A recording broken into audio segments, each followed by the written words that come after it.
और मीडिया के साथियों को कवर करने देंगे। और जो डीसी साहब और एसपी गंगाराम पूनिया जी हिसार से हमारे बीच में पहुंचे हैं, जो वार्ता में शामिल थे, एक बार पुनः वो हमारे बीच में आए हैं, उनका भी जोरदार तालियों से स्वागत और अभिनंदन करेंगे।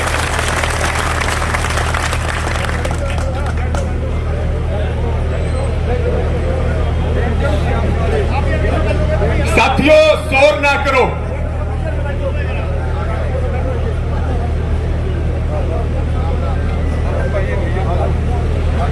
साथियों, जो हमारा बीमा क्लेम का मुद्दा है, मीटिंग में जो सहमति बनी है, वो बात एक बार मैं रख रहा हूं और उसके बाद सरकार और प्रशासन की तरफ से डीसी साहब जो है अपनी बात रखेंगे।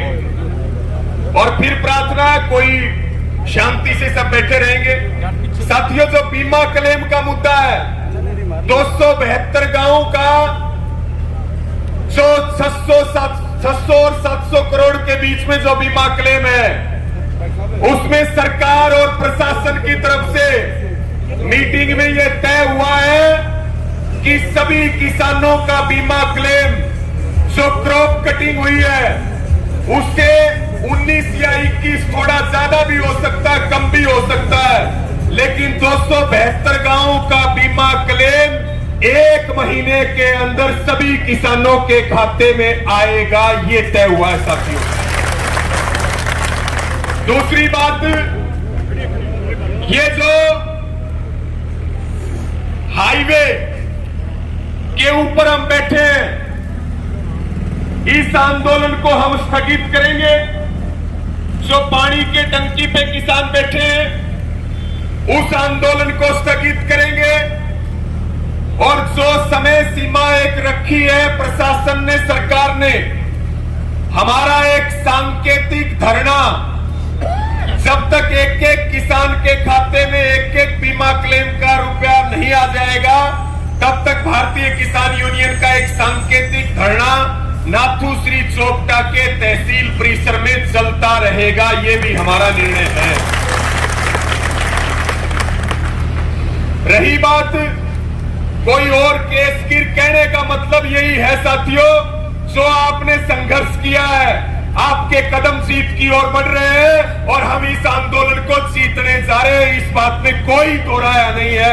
आगे की जो बात है वो डीसी साहब जो है मैं उनको निवेदन करूंगा, हमारे डीसी सिरसा पारस गुप्ता जी, वो अपनी बात आपके बीच में रखेंगे। और एक बात और, उससे पहले यहां से हम जाएंगे सभी नारायण खेड़ा और 1 घंटे के बाद हमारे डीसी साहब और एसपी साहब, एसडीएम और दूसरे हमारे जो अधिकारी हैं वो वहां पर पहुंचेंगे और चारों किसानों को पानी की टंकी से ससम्मान एक खुशी के साथ उनको नीचे उतारेंगे। ये भी साथियों निर्णय है।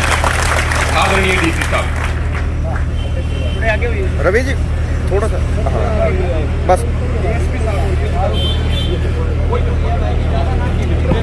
हेलो डीसी सर, थोड़े आगे सभी साथियों को राम राम।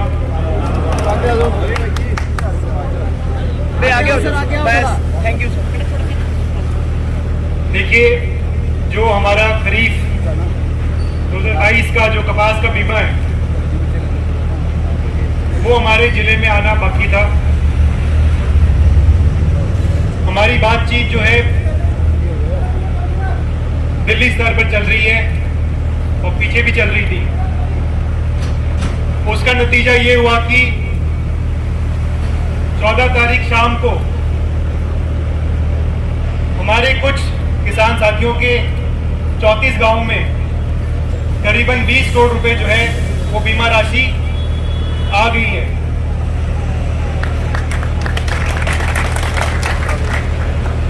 आगे जो बकाया राशि है बाकी सभी गांवों की, वो 1 महीने के अंदर जो है आने लग जाएगी और क्रॉप कटिंग प्रक्रिया के अनुसार जो नुकसान निकाला गया था उसके अनुपात में जो जायज राशि है वो हमारे किसान साथियों के खातों में जल्दी आने लग जाएगी।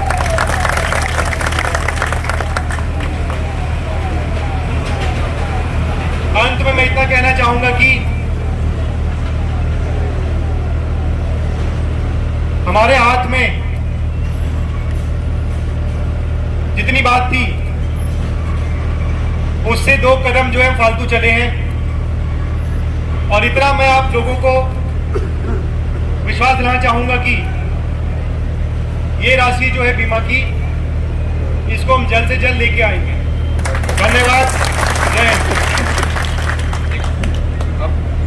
एक बार देखिए, हमारे बीच में हिसार के एसपी हैं गंगाराम पूनिया जी, और अभी वो कल से जो है किसान आंदोलन के बाद यहाँ सिरसा के भी एसपी हो चुके हैं। उनका एक बार नियुक्ति पे स्वागत भी है, और मैं निवेदन करूंगा कि वो भी 2 बात आप सबके बीच में रखेंगे। गंगाराम पूनिया जी।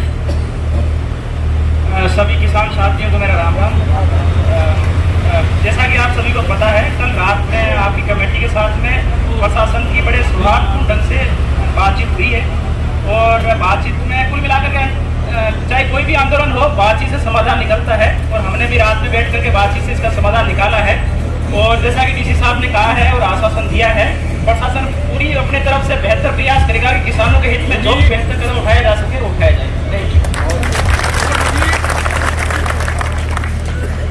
सभी डीसी साहब का, एसपी साहब का और एसडीएम साहब और डीएसपी साहब और तमाम जो प्रशासनिक अधिकारी यहाँ मौजूद हैं, आए हैं, उनका स्वागत है, धन्यवाद है। और जो प्रयास आपने अब तक किए हैं उसके लिए भी धन्यवाद है। और फिर यही हमारी अपील और प्रार्थना है कि जो बातचीत हुई है उस बातचीत के ऊपर हम पूरा 100% पूर्ण विश्वास करते हैं कि तय समय सीमा में काम होगा, जिससे प्रशासन का और आंदोलन का जो सामंजस्य है वो आगे भी बना रहेगा और वार्ता से हल निकलते रहेंगे। मैं सभी हमारे आदरणीय अधिकारियों का आभार प्रकट करता हूं। अब प्रार्थना है सबसे, डीसी साहब और एसपी साहब और सारे जो प्रशासनिक अधिकारी हैं वो ठीक 1 घंटे बाद नारायणखेड़ा गांव में पहुंचेंगे, और हमारे साथी जो 16 दिन से टंकी के ऊपर हैं उनको एक जीत के साथ, एक खुशी के साथ उनके संघर्ष को नमन करते हुए उतारेंगे। सबका धन्यवाद है, और सभी हमारे डीसी साहब और एसपी साहब का धन्यवाद है। और साथियों, फिर ये बात बिल्कुल सारों को समझ में आ गई है बात? सब एक बार हाथ उठा करके बताओ, सारे सहमत है क्या? तो इसी प्रकार से लड़ते रहे, एकता बनाए रखे और शांति बनाए रखे। सबका धन्यवाद, सबको जय जवान जय किसान।